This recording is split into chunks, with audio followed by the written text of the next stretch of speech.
And we are live tonight from the Outer Rim in what is another gorgeous night here at Urza's Holotable Hall. How are you guys doing? And after last episode, I showed you guys how to use a Maul lead with Nest to counter Jedi Knight Revan. Well, we're back in action tonight with another stealth-based comp that uses the same blueprint to focus the action to Nest. And it is an AURRA lead, guys. AURRA lead. Can you believe it? If that's not reason to be excited enough, I don't know what is. And before we delve deeper here, I can't take full credit for this one. We had one of the Holotable Hall's own nudge us into the right direction. Yes, Clint Cubat suggested trying AURRA lead in the comment section of my previous video. And here we are, baby. There are so many cool interactions here. And most importantly of all, this is the easiest of all the bounty hunter contracts to reach, in my opinion. So we don't have to worry about any of that foresight spam one bit. And you better believe your boy Urz when I tell you that testing against a Revan has been absolutely just brutally painful.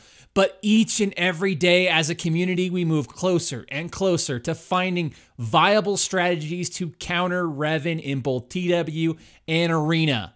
So this is very much a focus for me and my channel, so make sure you are subscribed because I am all about beating the best team with not the best characters. So Hall, I ask the question of all of you out in the galaxy tonight, can Miss AURRA snipe her way into being an effective counter against Revan, or will she miss the mark altogether? You better believe questions will be answered tonight. Let's hit it.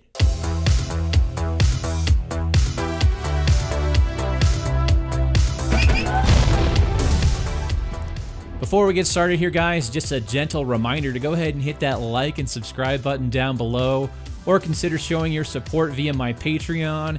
If you enjoy my content, want to keep the neon lit over at Urza's Holotable Hall, do help me out. Anyways, with that being said, you're going to immediately notice this is the exact same open we saw under a Maul lead. Nest is going to be the only one not getting stealth in the open, and all that offense gets funneled right to her. But as you guys know, she is a total boss and can basically take it all, no problem whatsoever.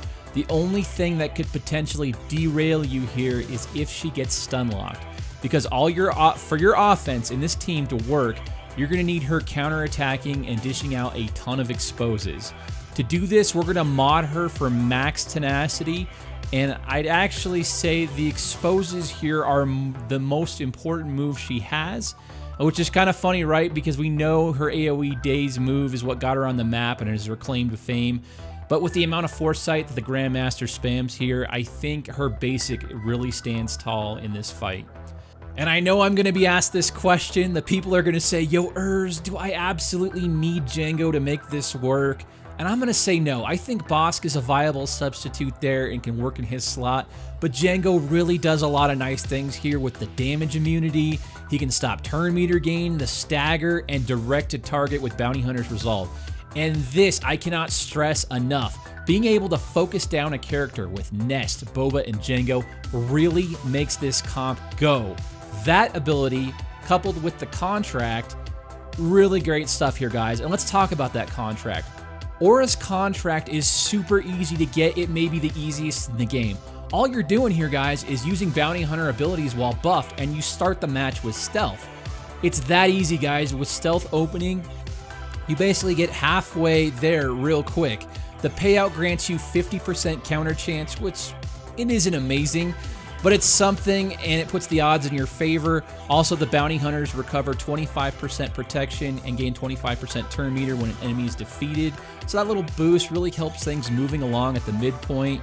And as you guys can see in my footage here, I got the contract in every fight by about the midpoint. So overall, I'm pretty happy with the accessibility of her contract here. Another interesting observation here is to see that almost always Django and Nest got marked, which is obviously super nice. I think you'll see in my footage here, Django actually got marked with damage immunity up, and that's really cool to see. They're just pumping a ton of offense into him, and he's just not moving. And Grandmaster Yoda actually helps that because he reduces his turn meter, and it gives you, really extends the fight for you and allows you more opportunities to kind of pick guys off. Nest also received her fair share of marks as well, even beyond the forced open. So to me, the AI seems to have some sort of target priority, with that ability, with Nest and Django and Treya and Nihilus always super high up on that priority list.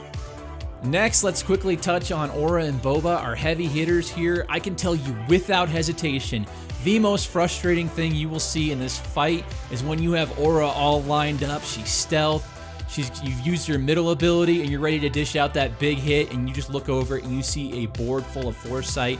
That thing should really hit through Foresight, but it doesn't. Fortunately, what I can tell you guys is you will eventually find a spot to use that every fight. It just may come a bit later. I know it's ideal to use it early, but the Foresight kind of prevents it from happening.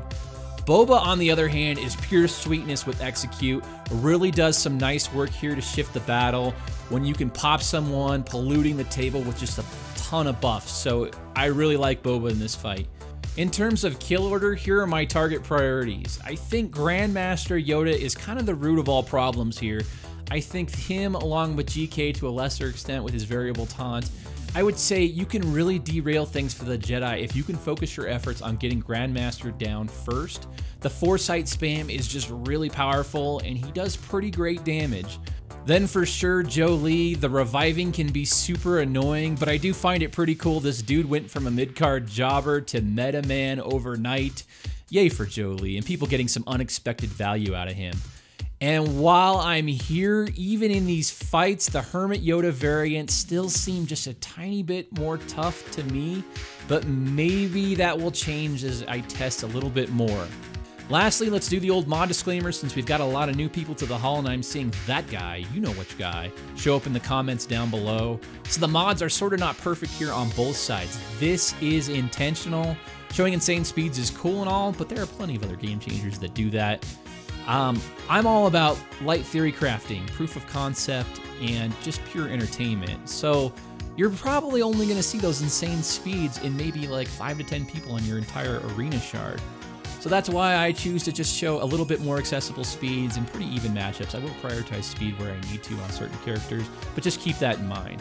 So I'll let this footage play out for you guys. Let me know what you think about this potential counter to Jedi Knight Revan. Gentle reminder, this is obviously for offensive purposes only here. And let me know in the comments down below what you think of the Revan meta so far. And now that we're starting to see the solutions beginning to surface and solidify. Lastly, a couple more birthday shout-outs here. Four more birthday shout-outs here. Holy crap, we got Clocko Fett, Ramjo Lanu, Hatstand23, Fred234Q. Gentlemen, guys, I hope you all have an amazing birthday all the way from me to you. And be sure to swing on by the bar tonight over at the Holotable Hall as we finally got another shipment of Bantha Blaster in. Can you believe it? It came in from Anchorhead today. So we're all good, guys. Be sure to stop on by the bar and partake. Thank you for all the love and support you guys have shown me. And be sure to Holotable responsibly, people. And if you've got an upcoming birthday or a game changer request, why don't you swing on by Urza's Holotable Hall Discord server and let me know. It's your ultimate social hub for Galaxy of Heroes. It's dressed to impress, and the Twi'leks always drink free. Stop on by, say hi, ladies are welcome. The synth wave is always cranked. The neon is always lit. And the holotables, baby, the holotables are hot. Red hot.